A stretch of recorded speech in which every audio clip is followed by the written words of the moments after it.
Show, episode number 414. My name is John Morgan. Cold Coffee is with me, and it is a massive, massive pay-per-view week, UFC 285 here in Las Vegas. And you may say, well, that's got to be the most important thing to talk about, isn't it, John Morgan? And I'll say no. You know what's most important to talk about, Cold Coffee? What's that? It's cold.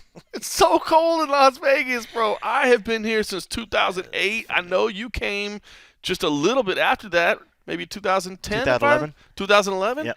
Do you ever remember it being this cold in March? It snowed this morning. Definitely not in March. I feel like there's been colder times. Like, I don't even think it's that crazy cold. Oh. But, like, it looks it. It feels it because when you look around with the precipitation, Yes. it just makes it feel colder. I've never seen the mountains, that whole sort of range over there that's to the left, which is like the Spring Mountain Range? I think so. Or something like I that. think And then it's there's Spring another Mountain range forward. They're all snow covered. I've Completely. never seen not them. just the little tips up at the just top. the tip, not just the just tippy the top tip. one. Not at the just very the back tip, back. you know. Yeah. Just the tip. Normally the snow god just likes to put the tip up there. It's full on, full shaft of snow up these mountains, and I've never seen it like that. Bro, it snowed Yeah. this morning before we got to the UFC Apex for Media I didn't see Day. it. You didn't get any? No. It's- I mean, it was raining here. It was snow, and you're right. In the grand scheme of things, I mean, you and I have been fortunate to travel to some pretty remote places. I know you used to live up in Ohio. Of course, I lived in Ohio as well. It's not as cold as I've ever been in my life. It's in the 40s and 30s, but it's as cold as I've ever seen Las Vegas in March. And I'm gonna be honest with you. I'm tired of it. Yeah. Give me 115 tomorrow. Normally I like to ease into summer a little bit. You know, we kind of get that March. And then I always say April or October, baby. April, it's like 75 degrees every day. It's beautiful.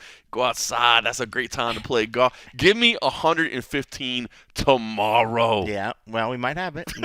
I mean, granted, it's the beginning of March, so it might as well still be February. It might still be winter. You know, we're not quite in the spring thing. But it's funny because your wife went on social media and was complaining about it, but it's funny because not being from a place where it has a lot of like snow and slush and all that, right? She was trying to come up with the words to describe it. I was like, because she's never seen it like that. She's like, what is this mix of wet stuff, snow, or something along those lines? And I was like, back home, well, we would either call that slush or we would call that blah blah blah blah. But I just thought it funny because So people out true. here like, what is this shit? You know, normally the snow never sticks. It never accumulates enough to where you can ever get anything like a slush pattern where you're actually walking through it and you can still see the footprint all the way through. But yeah, it's definitely been cold and a little nasty. But the best part I took it out, like I said, was just the mountains. I think I was sat at a light and looked over it, and I was like, this is beautiful. It is pretty. You know, that's one thing that you know, when I first moved to Las Vegas, I grew up in Dallas, right? The Plains. You know, and then even when I moved to Oklahoma, I moved to Kentucky, I moved to Ohio. You know, all flat, right? And then when I first moved here, all I could see was the mountains because I'd never had it. And then after a while, they just blend into the background. Blend into the traffic until you're just like, you don't even see it. But when they're covered with snow, like it is really pretty. It is pretty. So, all right. Well, listen, let's do a cheesy transition. It's cold outside, but it's gonna be hot on Saturday night inside the T-Mobile Arena. Now it is UFC 285, and man, you know, we get in these swings where we do like multiple fight cards in a row in Las Vegas, and you do kind of get into the routine, right? Because we go to the same building, we go to the Apex, we go, you know, it's the same place over and over. And as much as I love the fights, I always say is there's no place I'd rather be on Saturday night. It just gets kind of routine or whatever. But then pay-per-view week rolls around, right? And the media day is over on the other side, and you got like, you know, 100 media in there instead of like 5. And you got Jon Jones coming back, who we haven't seen in 3 years. You got the great Valentina Shevchenko. You got the buzz around Bo Nickel. You've got, I mean, it just, pay-per-view weeks, I know we're just getting started into them, and we still got the press conference to go where we're going to get to see those face-offs. I can't wait for that. We still got the weigh-ins to go. We're going to get to see Jon Jones as a heavyweight for the first time ago.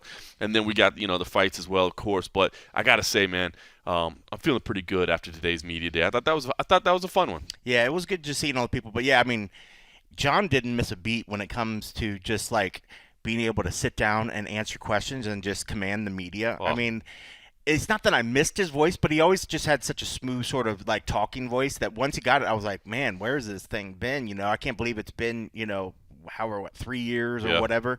But just seeing how calm, cool, and collected he did, and how big he looked, I'm so excited for that fight. A lot of the other people at the day today were good. Like she said, you mentioned Bo Nickel. I thought he was another one that was very, sort of had some really good answers, but was sort of reserved, but was like playing the line good. Cody Garbrandt. That was sort of you could tell the emotion that was behind every word that he said. We'll get into breaking down this card, but just off the top, I'll say Cody Garbrandt.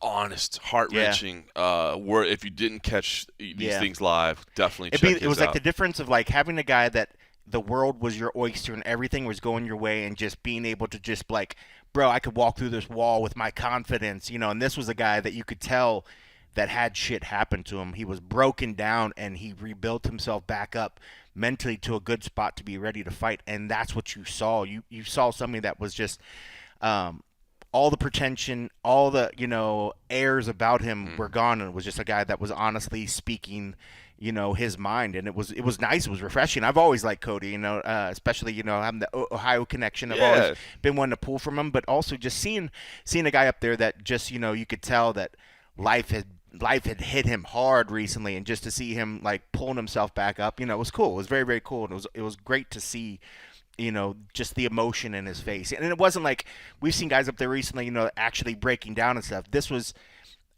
as open and as emotional, but without like the tears, but you could tell that this guy was bearing everything.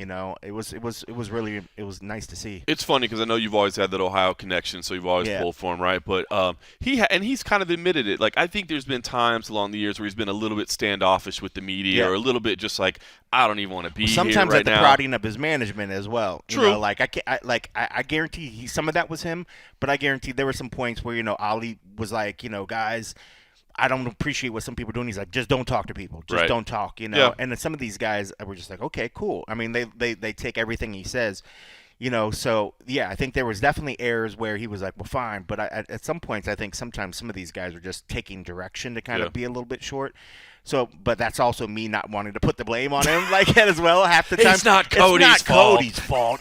It's obviously somebody else's fault. I mean, a good Ohio guy doesn't have anything wrong with him. So funny, but he was up there today, and as you said, going through just everything he's been through. Admitting, hey man, it wasn't even really the physical side of it; it was the emotional side of it. I went through a divorce. I had to sell my house and relocate to Las Vegas so that I could stay close. Leave his diehard team. I mean, like that dude would never. I mean. Obviously, if there was one thing to pull him away, he admitted it was his kid, wanting to be able to have a life with his kid. And bro, I relate to that. Because that team was everything. That team was his family, and you could tell that the move hurt. And we said this tons and tons of time about there being great teams and great people that lead the teams here in town, and he went off to rattle some of the names like Eric Nixick, Dewey Cooper, a lot of the guys that are here in town that made it the transition as good as it could be for a guy that literally – just felt like his life was uprooted and taken, somewhere else. And then here he is chasing after his former glory, chasing after his family to stay with his family and keep that going, but also chasing a career that he wasn't ready to let go of, And I'm sure some of the losses and other stuff are giving him questions, but then seeing his life sort of like go through all these sort of spirals that were just spiraling out of his control, to take another ditch effort to come out here, and I appreciate what he was saying about Vegas. You could definitely tell that, while this wasn't his initial pick, that when some people asked him about like some of his places where he likes to go, dude, he rattled off without hesitation some spots. Coffee shop, sushi restaurant, I was like, steakhouse. So he's embraced it, and and this could be in a couple years from now, he might say, it was weird at first. I wasn't quite sure what I was going to think about moving out here, and he might love it. Might be his turning point. It took a couple years for me to really say like this was home. I always thought that this was going to be maybe 3-4 years. We'll just see what happens. Now I can't think of anywhere else where I'd rather 100%. live. Maybe somewhere along some water, somewhere nice, somewhere tropical.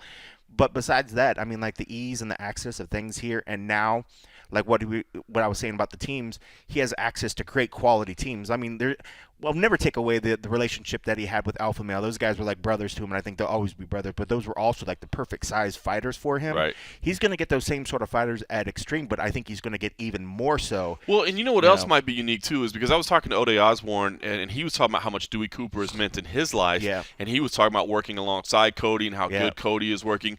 But you think to that Team Alpha Male scenario, like they're all like brothers, right? Yeah. but they all kind of admit like that there's not really a head coach. They just kind of like, they all rely on each other. Some of the brothers became the coaches. They did. So they kind of stepped just to kind of step into it. Like, now there's head coaches because like but as they came up together, there wasn't. Yeah. And so it might help to just have that guy in Dewey's proper my structure. coach. He's the one setting this out for me. I need you to do this. I think that's when somebody else is holding you accountable. Now Cody seems like the guy that holds himself accountable enough, but still there's something about answering to somebody else and like not wanting to let that person down and making sure you're doing what they're supposed to. Maybe. And we just heard that too from Ferguson. Ferguson was one of the bigger ones recently that was like, who always was like, I'm directing my own thing. But then when he got back to start taking from a coach recently, I feel like maybe even the last one, he was crediting how much better he felt because he did put himself back into that structure. I mean, I think when it comes to managing yourself, I think it's great that fighters are, possibly at times getting rid of the manager thing, but we've also seen good examples of the coach managers. Sometimes fighters can do a lot of things on their own, and I think it's good for them to have the skills to do it. But in certain things, yes, it's good to kind of help maybe self-direct some of your training, but at least have that ear, that shoulder that you can kind of lean on to make sure that you're going in the right place. Right. And if you're going to go the route where you're going to actually have a traditional head coach, we see these guys make leaps and bounds because it's one thing where you think but you forget the little things. It's so easy to get caught up in the little thing. You know how us fighters do, I mean, it's so easy to get caught up in the one little thing you miss the minutia. Oscar tells me all the time, you know what I mean? They just miss the minutia, the small little bits and details, and that's the great thing about having a great coach. They see all the little things that you might overlook, and then they just shape you in the right direction. And out here in Vegas, working with those cats that he mentioned, I mean, there's no better place. I mean, it's perfect for him, and I'm looking for him to thrive. And even just sometimes out of the act of forcing yourself to get into an uncomfortable situation, go to somewhere new, can be enough. It's either going to sink you or you're gonna rise to the top. Yep. And I think this is that stage to see where he's going to be. And even if this fight maybe doesn't give him the result that he needs, but if it's a step in the right direction, I'm looking forward to him. I mean, this could be a reemergence of his career by coming out here. Very, very passionate stuff, man. And, there was something – it was weird. It was almost poetic to me. He was the last guy of the day. Some of the media had already bounced, you know what I mean? Some people had packed up and left. And you think about those jerks? I know. Some people had, and it's just like – top of the mountain, Cody Garbrandt. Now it's like, man, and bearing his soul in front of everybody. So, big one there. And I don't want to take away from Trevin Jones either, who, by the way, Trevin knows his back's up against the wall, but he was willing to jump in here on this opportunity and fight a former champion. So it's a tough fight. It's a tough fight. Both sides. Both guys have a lot of power and a lot of possibilities. And I mean, as much as I'm pulling for Cody, this is not an easy fight by any means. It's not an easy fight. Not any stretch. All right, let's talk about what everybody's here for. Of course, though, the main event: Jon Jones versus Cyril Gane. No, I thought it was going to be Mateusz and Jalen Jenner. I remember that one too. I mean, listen. Hey, this is main card's a stacked good. main card. The main card's good. I could see, maybe some casual fans might not know Mateusz. They might not know Shavkat. You know what I mean? But and if somebody hasn't paid attention, they might not even know who Bo Nickel is. 100%. And they're going to be like, "Wow, who's this cat?" Yeah. I'm excited for it. But of course, I mean, the name atop the bill, Jon Jones versus Cyril Gane. We got to see Jon Jones back again. I think there's still going to be some real intrigue in the face-offs at the press conference because.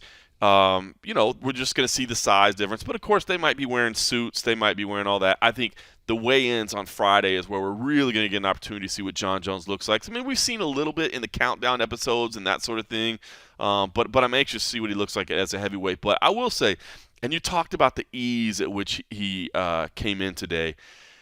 Jon, to me, you're 100% right, and he's always had that nice, smooth tone, and he's always very calm and meticulous in the way he speaks. But throughout times in his career, I've always felt like Jon is really overthinking what he's saying and trying to say the right thing or trying to come off a certain way or build a certain type of reputation or character or persona, if you will. But I could be wrong, but I do feel like he's grown up a little bit, and I do feel like he's being a little bit more direct and open. And I don't know. I feel like he's gone about this thing the right way, and man, he is seemingly brimming with confidence ahead of this matchup. I would say stop short of talking trash about Cyril Gahn. Still not saying his name right. Still not going so far as to actually pronounce his name properly. I think he has moved on from Cyril to I think now it's more Cyril. But it is still Gane. But some of the things he said, it's like he kind of didn't want to really talk trash, but did also say, hey, this dude got outworked by Francis Ngannou. Like, a guy in Francis Ngannou that you don't think of as the cardio machine, a guy that you don't think of as the dude that's going to outwork you and that's going to outgrind you. He's a guy that's going to land the one big shot. And yet, over 5 rounds, Francis Ngannou's effort and work ethic, that was what got him the fight. And so, it's not talking trash, but I think it's a pretty serious criticism to lay out there, a fair one at that.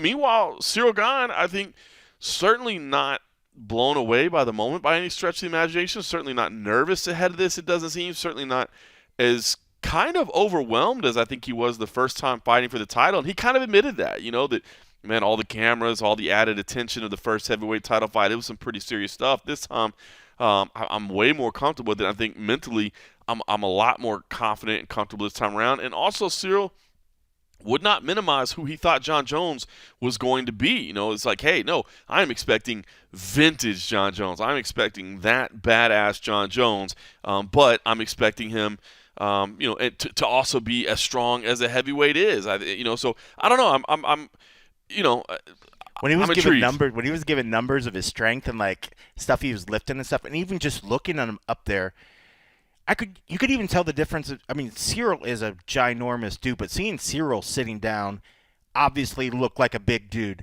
Seeing Jon up there looked huge as well. Like, he is a big, strong dude, and for him to come in and say, and I agree with what he was saying. He's like, he's not going to be towards the top of the heavyweight range. He thinks he's going to come in between like 245, 250, I think is what he said, or 240, 250 or something like that. That's a solid range, man. Yep. And watching some of the clips he's put on social media of actually just working out, he had and Joku, one of the guys from like the Browns and stuff like that, on his on like social media, but seeing his size and his speed moving around, holy cow! Like, it's everything that we thought Jones would be. In still having the speed, but now having a fully fleshed out heavyweight frame in good shape. Holy cow! I mean, the heavyweight. Oh man, I know we got to see how he's going to feel when he's taking these punches, but it's Jones, man. We know what Jones is going to bring, man. And seeing him up there and seeing how good he looked and seeing that frame, and if his mentality is as lock and stock as it's supposed to be.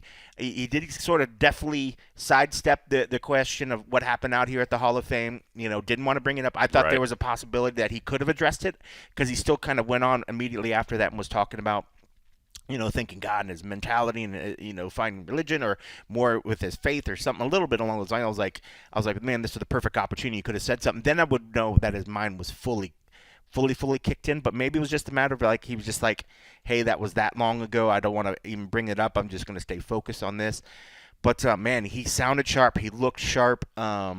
And as much as I like Cyril, I just don't see him having an answer for Jones. And maybe that's just me leaning too far on what Jones has done in the past to immediately think that he's going to come in here and just smash these guys.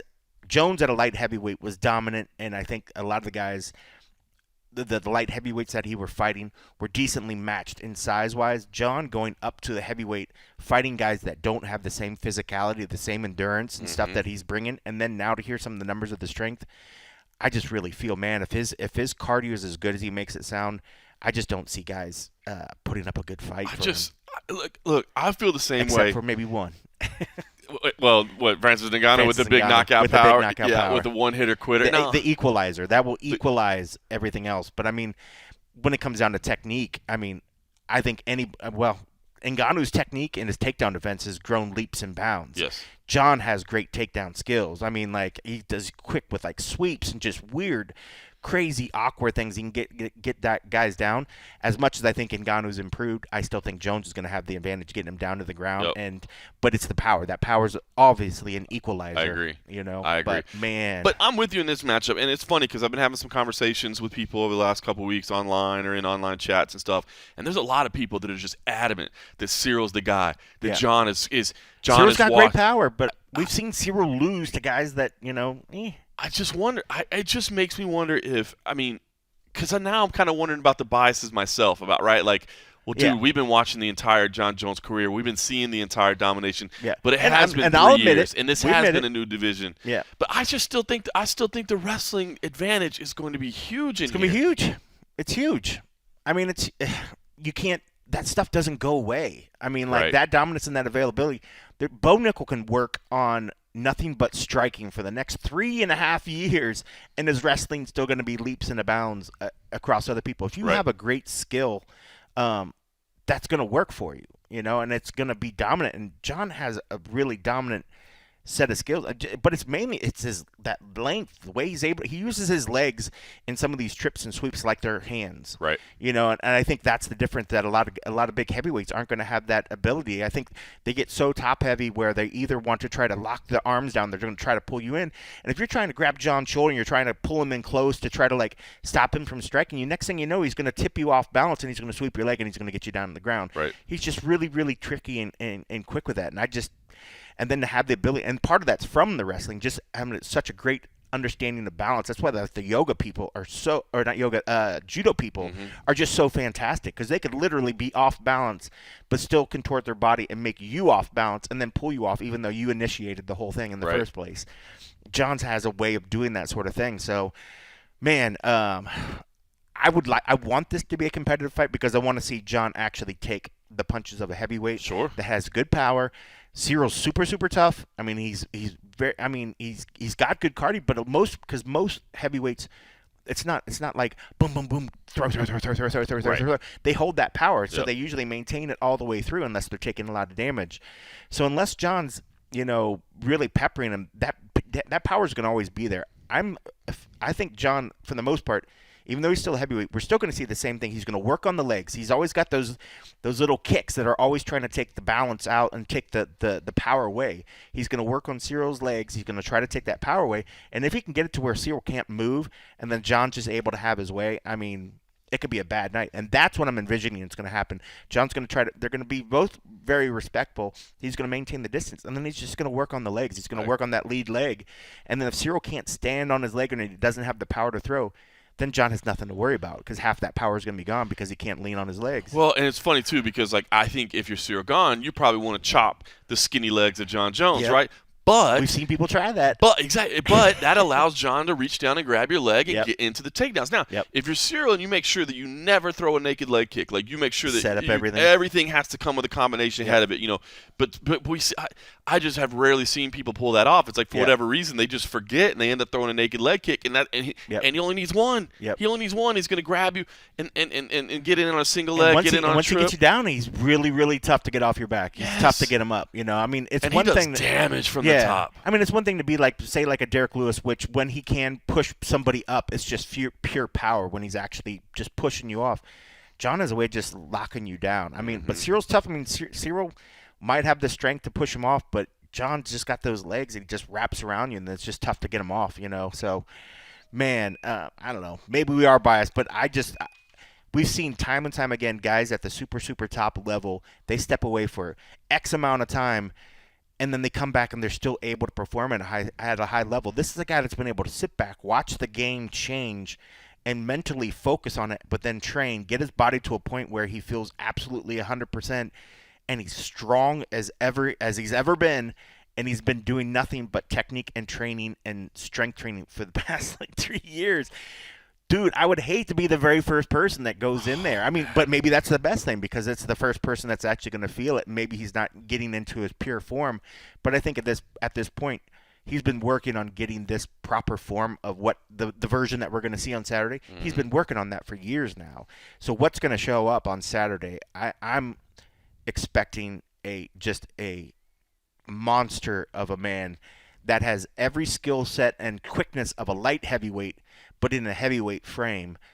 Because he's going to be smarter. He's still going to fight like a light heavyweight. He just happens to be at a heavyweight body size. The fight IQ is just what keeps going through my head. Like how calm and calculated he is in there. He's and been it's like, there everywhere. It's not like he's ever been it's like he's ever relied on his athleticism or relied on his power. No, he's relied on his technique and his ability to read a fight. And I think that still stays at heavyweight. It's not like you go, well, that dude, I mean, he could knock out everybody with one punch at light heavyweight, but I don't know if that's going to be the same at heavyweight. He never knocked out anybody with one punch at light heavyweight. That's not what he did. He picked you apart. He out-wrestled you. And it looks like his frame is a legit heavyweight frame now. So, and was he the one that was talking about it?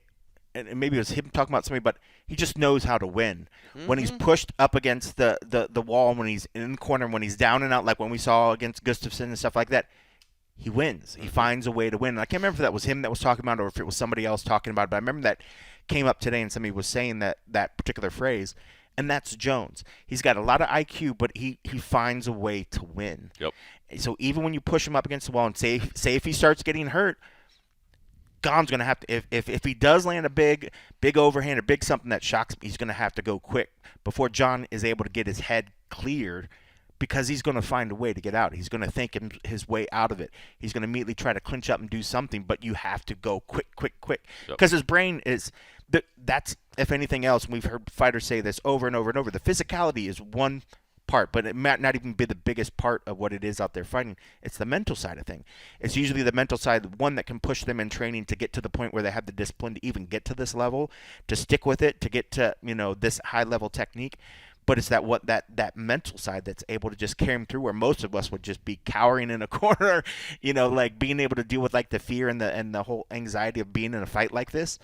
He just finds ways to win, man, and I'm so looking forward just to see, because I mean, we'll sound like a complete jackass if he goes out there and gets starts and we're like, you guys made it sound like it was the second coming, but all the ingredients are there to have it be just an incredible show. I mean, I know a lot of people say that Gon's a guy.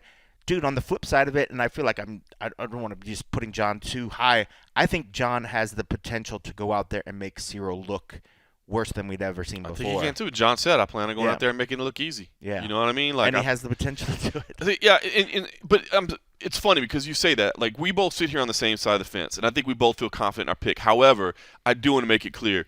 I always say, number one, when somebody goes to a new weight class, whether up or down, that creates question marks immediately, right? How does their body adjust? Number two, in this situation, it is the 3-year layoff. That's huge too. And then thirdly, it's rare that we see somebody make a weight class change and, oh, by the way, it's a 60-pound weight class change. You know what I mean? So, like, at heavyweight, we know anybody can finish a fight at heavyweight. So I would not sit here and say, hey, man, go make sure and cash out your 401k, mortgage your house and put it all on Jon Jones. Because I'm legitimately intrigued by this fight because of those variables.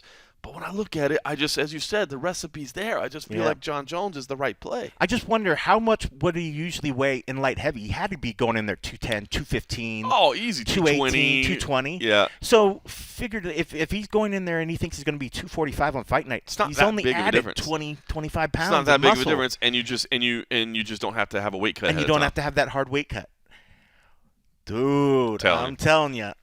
He made the right thing. It'd be a whole different story if he was like, "I'm going to go down to middleweight." Yeah, exactly. Then we would. Like, then we'd be like, "Okay, now you're nuts." No. But going up was the logical move, and he looks every bit better for it. I agree. He really does. I mean, how many fighters have we seen just come in there and you're just like, "Man, you're killing yourself to make it." I think you think of like what he's doing on the heavyweight. Remember, we saw, Rampage, God rest his soul, the torment that he would put on his body when we'd see him fight night. This is the complete opposite. This is a guy that literally looks better than I've ever seen him before on a fight week. Are you talking about Rumble? Yeah. You said Rampage. Oh, yeah, Rumble. I was like, God rest his soul, because he did have some bad weight cuts too, but I was like, oh, no, you mean Rumble. Actually God rest his soul. Yeah, no, Rumble. Yeah, but like those were bad. Yeah, Jones, I mean, literally, he looks as good as, we haven't seen him on, when he's, on weigh-ins. Of course, he's like teasing himself because he doesn't have a six-pack. But just the way that his face looks and he's fully fleshed out, he looks as good as he's ever done on a fight week. So that looks good. I'm anxious for that. All right, well, from one pound-for-pound great to another, Valentina Shevchenko returns against Alexa Grasso. Where do you stand on this one? Because we know the story here, right? It's not a hard one. I mean, we know these two fighters very well. Yeah. Obviously, Valentina Shevchenko, one of the best to ever do it in the female division. Alexa Grasso has been somebody that we've enjoyed watching on her rise up to the top. Yeah. Her boxing is as smooth as it gets in the women's division. She's had a couple of phenomenal performances leading into this. And then Valentina Shevchenko last time out against Taila Santos didn't look as good as she normally does. Yeah. However, Shevchenko today said, "Oh yeah, but it didn't look as great. But guess what? I'm still the champion, and that's what champions do. Yep. I'm fighting the best over and over, and maybe it wasn't my best night. Again, we had heard directly of some injuries that she was dealing with leading into that. I love Alexa Grasso as a fighter. I just believe I'm still in the mind, even after what I saw against Taila Santos, I'm still not picking anybody against Valentina Shevchenko. And if it is going to be somebody, it might be Taila Santos in a rematch. It might be Erin Blanchfield coming up. It's somebody that's I think the path to victory against Valentina Shevchenko does not involve me saying I'm going to outstrike her, because I just think that's a difficult assignment. Do you see Alexa shocking the world here, or are we in a position where this is just stylistically a really difficult matchup? I think it's a difficult matchup. I think she can make it fun. I mean, I'm hoping it's a fun, competitive fight, and I think she has every bit of toughness and the ability to do it. And you're right, Taila Santos made Valentina look human, but I mean, Taila Santos she fought a perfect fight. Maybe we see that fight run back a second time. Maybe it doesn't look as good, but that particular night it looked fantastic, and it gave every bit the challenge for Valentina to get over. I mean, when you mentioned Blanchfield, right now if I put Blanchfield against Grasso in a fight, I don't know where I'm leaning on that one. And that says something about Blanchfield, and that says something about Grasso. I think Grasso has great striking, but Blanchfield has completely impressed me so much the last couple performances. I just don't think Alexa obviously I went Val on this one as well. Yeah. I think it's going to be a good fight, but I just don't know if she has the complete tool set to bring Valentina. I think Val has to have one of those bad nights, which is what happened against Santos. But she still was able to get it. She was able to get that win, and I don't know. I just if I can't think in my head immediately that Alexa can get past Blanchfield, I definitely don't think that I'm not going to lean and put money down for her to try to beat Val. But anything's possible. When Pena fought Nunes, I was like, "There's no effing way." I'm like, everybody was already writing the stories. Right. Nunes was walking away, and Pena struck her up, man. Yep. So I mean, the quality striking and a fighter not having a good night, we see what happens. So there's always a possibility. If Valentina has a bad night and Alexa has a hell of a great night striking and is able to do some damage, shit can win. Mm-hmm. She can win. I just. But I'm in the same boat as you. I mean, like, you have to, tie me against a chair and torture me for me to not pick Val on that one. I mean, I have to be at my bare, just ready to give up, to switch that pick. I just don't see enough. And I think Alexa Grasso is a great fighter. I mean, I love her personality. I think she's just talented. I think right now she's going to be that perennial top of the division sort of fighter. Right now with Valentina at the top, I just don't see her overcoming that. But I could be a complete jackass and wrong if she goes out there and sparks her, because she does have incredible striking. She has a great boxing. It's great boxing. But Val's just good everywhere. I mean, like, it really is. You got to get close to throw those hands, and that's where Val wants to kick your face off. But. Yeah, I mean, Alexa she's got great head movement. I think those kicks, just like when we said earlier, you got to she's going to have to set those up. If she tries to just throw those out, Alexa's going to be able to move and get out of the way. But Val sets everything up, man. Val, like we're buddies. I don't know how all of a sudden she just became Val. I was wondering. I was like, I don't think I've ever heard anybody call her Val. But I'm like, Val, we're tight like that. We're tight. No, it's funny. I mean, Valentina, she is, or Val, if you will. She's. ¿Cómo está, Val? Can we talk Spanish? We could. She is 34. I think she's turning 35. I believe later this month. But she's also a lifelong martial artist who doesn't damage her body. I mean, that's still prime. I mean, don't ask Don Lemon that, but I mean, that's still prime. Let's go. Wow. Poor guy. That's crazy. Is that a throw him under the bus? I love it. I love it. Well, and she's not one of these people. She doesn't party and stuff like that. No, she's lifelong, nonstop training. I doubt she maybe does she even drink? Maybe like some champagne when she's just she was at the World MMA Awards and I didn't see her having a cocktail. Yeah. Maybe she did. She's a lifelong martial artist. I mean, she's gonna be physically fit for the rest of her life. Like, I'm not worried about her gassing out or doing anything. Like, her 48-year-old body's gonna be better than most 30-year-old people. So, yeah, she's going to be okay. Yeah, I mean, look, I think you're right. I think Alexa can make it interesting. I think she can make it fun. But to me, I still think to beat Valentina, you need to have superior grappling. And I just don't know if that's the case here. And a little bit of luck as well. All right, Shavkat Rakhmonov versus Jeff Neal. That's a lot of people high on Shavkat, of course. I mean, how can you not be at 16-0 with 16 finishes? I mean, that is an unreal track record against anybody you're talking about. But meanwhile, you've got Jeff Neal, who I think, number one, is coming in with a little bit of a chip on his shoulder, feeling like he's not getting the respect that he deserves. He's coming off a couple of impressive performances. He's definitely shown, I think, to be getting better. I mean, his knockout of Vicente Luque last time out was impressive. All the confidence in the world, as I said, and I believe feels like he has a point to prove. I like Jeff Neal a lot. I like the fact that this fight got rescheduled and he didn't shy away from it. In fact, as Shavkat, well, not as Shavkat, as Shavkat's management team was chirping on social media through his account, Jeff chirped right back and was like, "Hey man, if you want to go, let's go. Like, I'm not just because I got hurt and had to step aside doesn't mean I'm afraid of taking you in any kind of a matchup."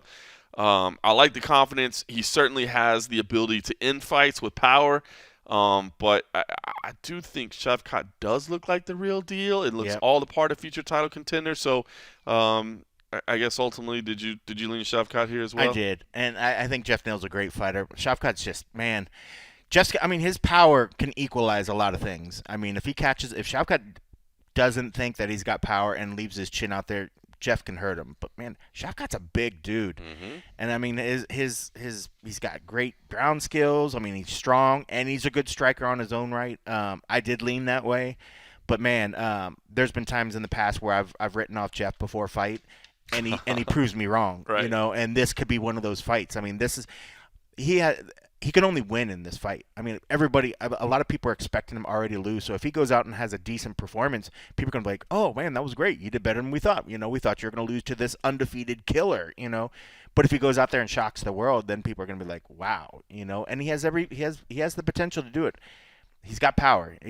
I think his power, like some of the other guys, it's better early on for some of these guys. I don't think hold the power all the way through like heavyweights do, and especially if they're taking damage or if they're being grinded out, and which could happen in this one. But he's got the power to equalize it. I just think, man, Shavkat's the real deal. Yeah, and to your point, the real deal. I do too. And to your point, I was just checking the tail of the tape. 2-inch reach advantage for Shavkat, 1-inch leg reach advantage as well, according to UFC stats anyway. And then of course, I don't think anybody would deny the wrestling advantage that lays there as well. So when you're the bigger man that has the reach advantage in all aspects, and you also have the wrestling game that you can turn to as well. Yeah, because you want to get past that reach, but then wait, no, you're getting into his area where he wants you to go. But again, if Shavkat gets tired and he lets that chin out there, Jeff has the power to end the night. It's a tough ask. But I think it's going to be a good fight. I mean, it's a great one leading into the 2 title fights for sure. Yeah, it really is. It really is. As well as Mateusz Gamrot versus Jalen Turner. That's a fantastic fight as well. Mateusz Gamrot is an absolute beast, coming off a loss, but as he said, he kind of lost his focus in that one and paid the price for it.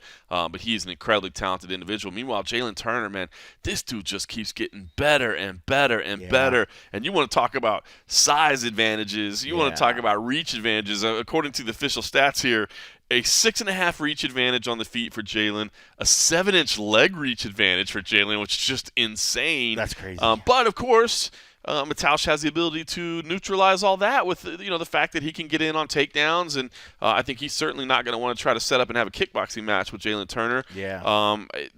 This one is intriguing to me too, and I usually tend to favor the superior grapplers, especially if they're not a grappler that has no striking whatsoever. Yeah. If it's somebody that's just a pure grappler, nothing else, then you got to be a little bit wary of what happens on the feet. But Mataush, to me, is a superior grappler with a well-rounded striking game as well. I kind of lean towards Mataush here, although I kind of hate to see the good story of Jalen Turner come to an end here because this ride that he's been on has been pretty spectacular. I can't remember who I leaned on this one. It's funny because if you ask Armin Sarukian, he would say that Mataush is on a 2-fight losing streak. Yes, he would. But he was able to get through that fight. I mean, he took Beneil Dariush to a decision. It was a unanimous decision. I thought Beneil looked awesome in that fight, but still, I mean, like Mataush, I mean, he's a tough kid, man. He's super, super strong. I think he's fighting at a good level. It's another guy that sort of find ways to win. But yeah, I mean, he's got to be careful because Beneil pieced him up. Armin got some good strikes on him too. And Jalen, man, if he gets going and he starts doing some damage with that length, it could be a bad night for Mataush. I can't remember. I was trying. This is the computer I don't have Outlook on, so I can't see who I picked on it. But I think this is one of the ones I went back for. I agree. I picked Mataush the last couple of times he's fought, but I don't know if this was the one that I think I maybe switched for Turner. But I'm going to probably say I was Mataush as well, but I wouldn't be surprised if I did take Turner. But again, this is gonna be another one. When we see them size up at the weigh-in, I think it's gonna look ridiculous. It's gonna look ridiculous. It's gonna look ridiculous, and I think a lot of people are gonna be like, "Oh wow!" And I wouldn't be surprised if you see the money line switch, especially if you're getting the way bigger dude as a dog. Yep. You're gonna see some money. You're gonna see some money switch in that one. But again, yeah, I mean that's a quality fight. I mean, and if people, if somebody's just tuning into this card and they don't really know those names, that's every bit of fight that's going to be fun for them to watch. I think it's going to be great. I mean, they could have literally, the way that they're hyping up Bo Nickel and Pickett, I could have easily seen them pushing that fight a little bit higher because they want to really push towards Bo. Mm-hmm. But when you look at the two guys that are in this fight, Gamrot and Turner, I mean, like, they legit. I mean, I don't know if I hear oftentimes people say, oh, well, that fight could easily, main card of fight night. I don't know if those two would have the name value, but in terms of the ranking, they do have the ranking to where you could put them on top of a fight night. Well, in this era, they definitely could. Yeah, now, true. Could they headline a heavily anticipated fight night? Might be a better way to look at it, right? But you're right. No, what country would we have to be in for that one? These all have really legitimate impacts in the rankings, right? I mean, you're people that are just hovering outside the top 5, in that top 10. So I agree. These are meaningful fights, and I think that's why, for hardcores especially, this main card is looking good. I mean, I think this was a well-constructed card in terms of those 4 fights right there because for casuals, all you need to know is Jon Jones is in there, right? That's all you need to know. It's the return of Jon Jones at heavyweight, and I don't care what else is on there. I can't miss that fight. Now, then you capitalize on Shevchenko as well, a pound-for-pound great. Second title fighter. Right, so there you go. So at that point, I think the casual fan is in. But for the hardcore, these 2 other fights are great. Now, it all boils down to that opener. Bo Nickel versus Jamie Pickett. And I want to ask you about this because it came up a little bit today, and it's been a lot of discussion, right? We know Bo Nickel, all right? If you're listening to this, we don't need to lay out the pedigree. We don't need to lay out the wrestling history. We don't need to lay out what he's done. Boy, when he started talking about Penn State being the winningest program, I was like, bro, maybe in wrestling. I immediately started going. I was like, let me pull up some Big Ten stats. I was like, I'm going to give you wrestling. They're going to own you now. They're an effing dynasty in wrestling. They are a dynasty. They're unbelievable. But, he's got less than 2.5 minutes. So he's on the main card here. Now, I think the big thing is a lot of people look down to Derek Brunson and Dricus du Plessis. You got number 5 versus number 10 on the ESPN prelims. Now, Derek Brunson, I think correctly, was just like, dude, I don't care. I don't make any more money either way. Dricus seemed a little bit salty about it, right? Where he was like, I don't understand why I'm not there. I would contend and remind people that a lot of times the prelims on ESPN do get viewed by more people than the actual pay-per-view does. So I think that's something to take some solace in. But I get it. Dricus is on the way up. He's had some amazing performances. And he feels that maybe he's getting a little bit slighted here by not being on the main card. But you're right. It's legit ESPN, too. It's not even ESPN Plus. It's ESPN. So, like, if you have a cable program or whatever, cable account like of any kind, you're going to see this. You're going to have You're going to see it. So, I mean, you're right. The bars that, if you happen to be out on Saturday night and the bars that aren't buying the pay-per-view, there's they 4 will have fights ESPN. Guaranteed that are going to be able to be seen everywhere, and this is one of those ones. So I don't think it's such a slight. But here's the argument that I think, the question I've seen a lot of people asking is, you think it should have been the featured? Just going back to the Drickus. Do you think he would have been happier if it was the featured prelim and not the second from the? Maybe.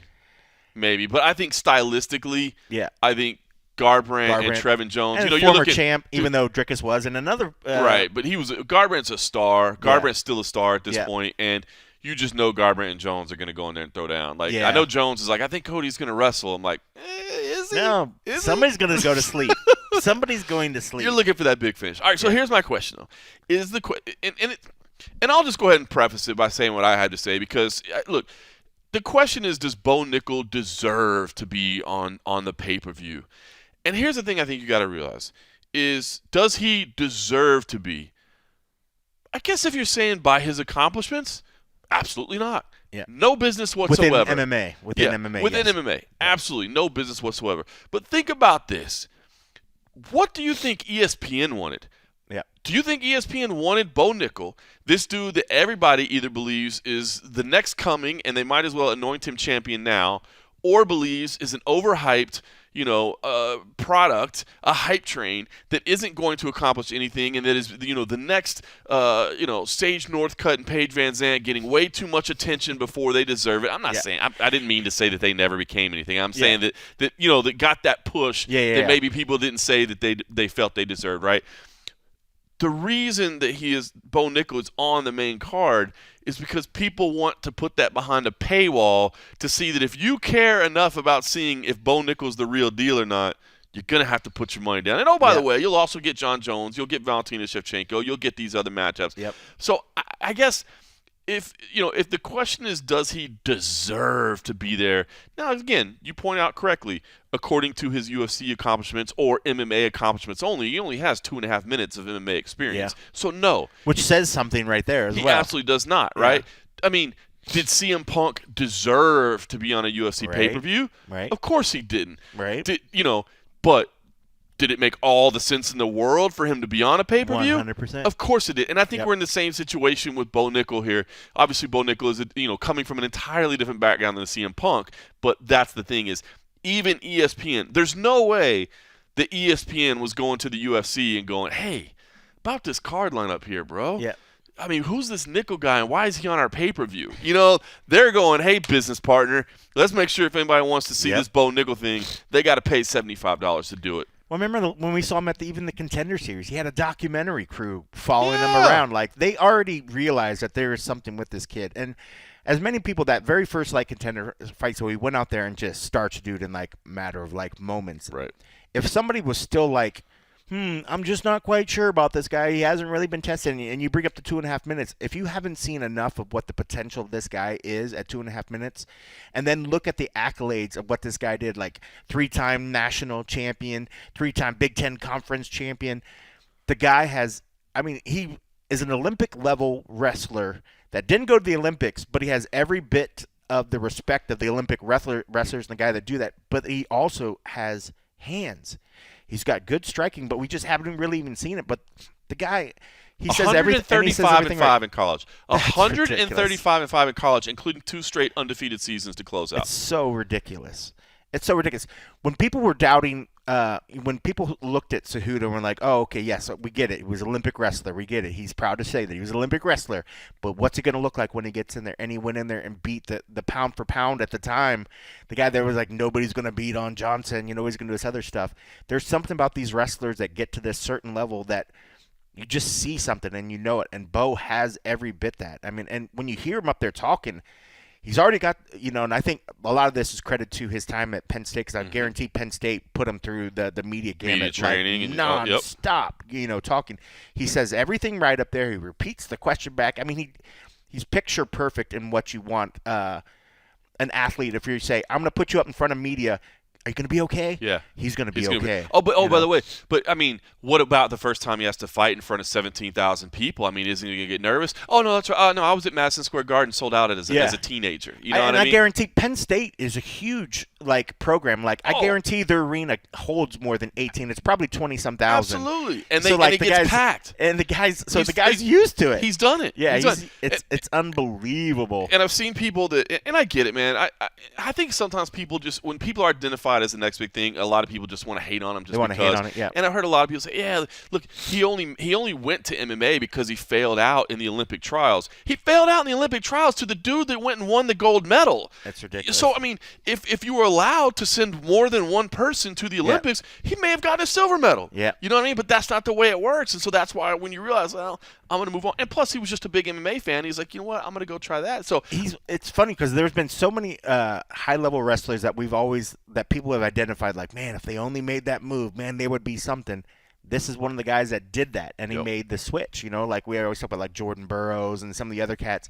Man, they would be so dominant. This guy decided, hey, I like punching people in the face. I like the challenge, and he just happens to be good at it. So, yeah, you can't look at the 3-0 or whatever record and be like, man, I'm just not quite sure. You know, you can be sure about this kid. I mean, it's going to be fantastic. But I love what Pickett was saying. You know, he likes the idea of being this guy. Like, okay, yeah, you want to bring me in here to be the guy to lose.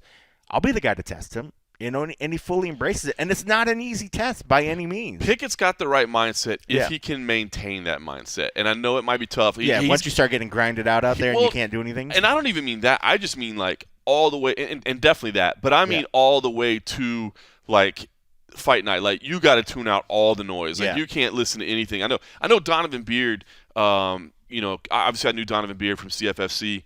And he's a tough dude. And he was like he's like, I don't care who Bo Nickel is. Like, I don't really know.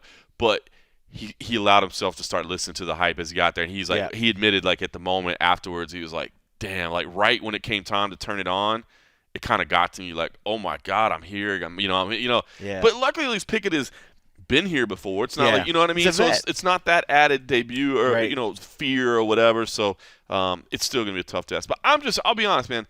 I'm all in on the Bo Nickel bandwagon. Am I saying guaranteed future champion, you know, put him right now? Like, for instance, today, right?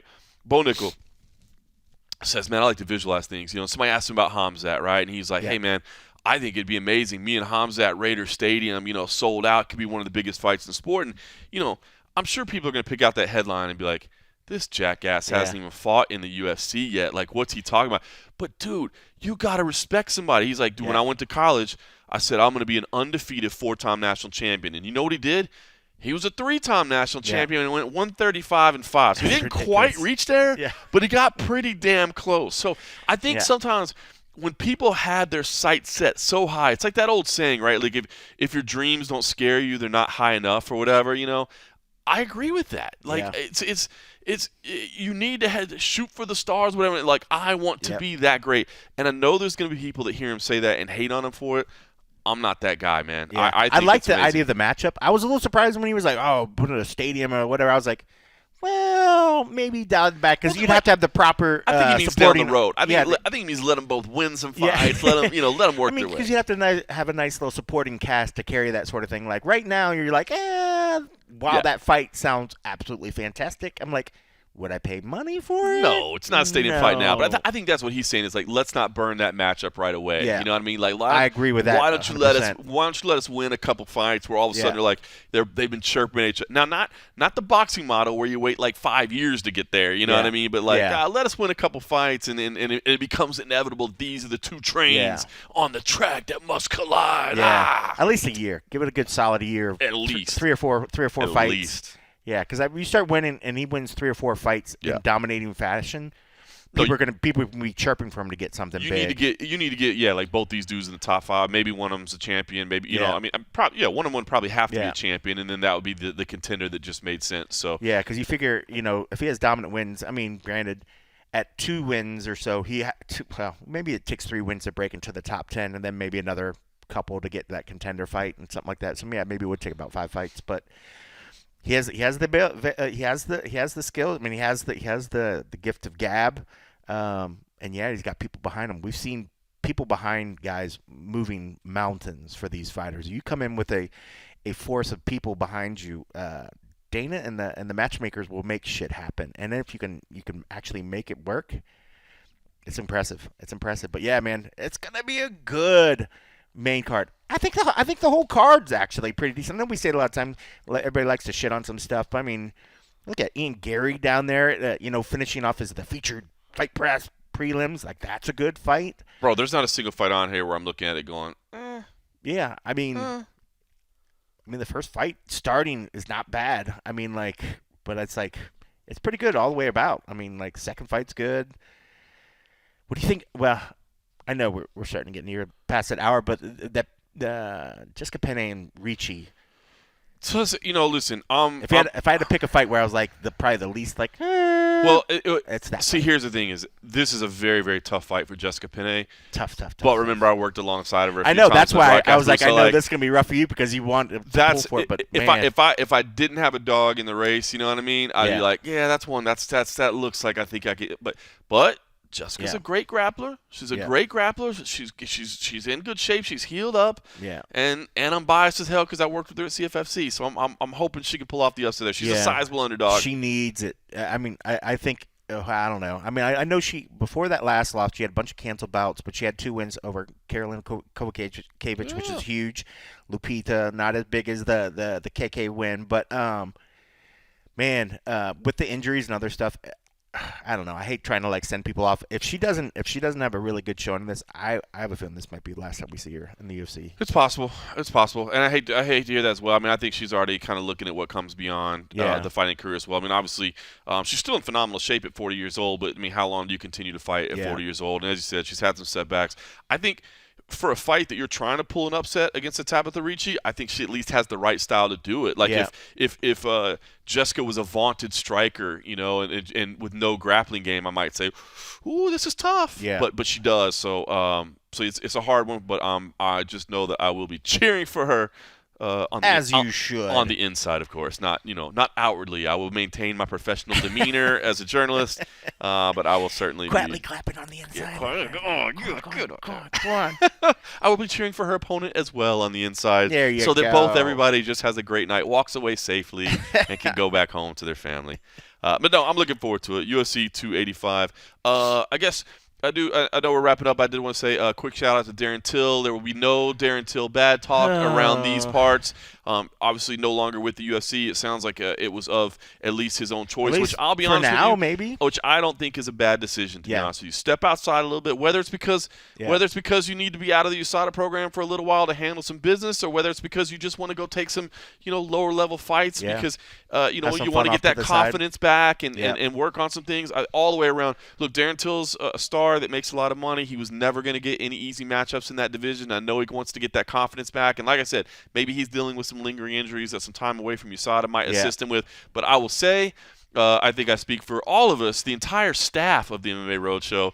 Isn't that right, guys? Yeah. There will be no Darren Till slander around these parts. No, for sure. Yeah, I mean, I'm glad when I was hearing that everybody was sort of saying that was on his, like it was his account. I hope that's true and not him just putting a nice light on it. Because I mean, obviously we want the best things for Darren. I mean, he can do no wrong in my book. But I'm glad that if it is on his thing, I'm hoping good things off to the side, whatever sort of works out. And if he can maybe make that return at some point. He's still young enough. He can make it He's still young enough. And obviously the UFC is smart enough to know that people love the dude.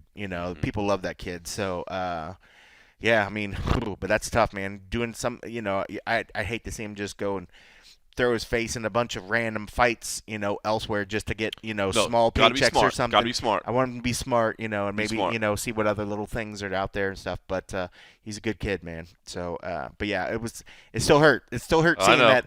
I saw the roster, the Fighter Watch roster removed, whatever, and I was like, fuck. I know. It hurt a little bit. I think we'll see him again. I hope so. Brandon Moreno got cut from the UFC. You know what I mean? And look That's where he true. is. So this is even a cut. This is just a move away to take care of some things, and we'll see Darren Till back again real soon. Hopefully we'll see you at the and a half episode over at patreon.com/MMA Roadshow. If you like what you listen to from us for as little as $3 a month, you can help support the show. Certainly appreciate that. Put out an extra episode this week on all platforms, just a little pilot episode of my interviews. I like cutting out little social clips, but I also like interviews in whole. And I listen to a lot more audio than I watch video. So gave that a run. So if you have any feedback on what you thought the interview show was like, certainly want to appreciate that. But hope everybody is gearing up for this incredible pay-per-view, UFC 285. We'll be looking forward to it. We'll be there on Fight Night. We'll have the and a half episode afterwards. Hopefully it warms up by then. It'll be warm. I better. I think It'll be hot inside T-Mobile Arena. Well, it was certainly hot enough inside the Apex today. I had to take my sweatshirt off. It got hot in there.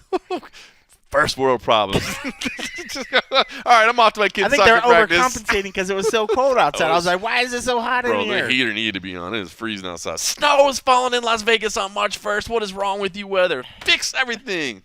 And thanks for listening.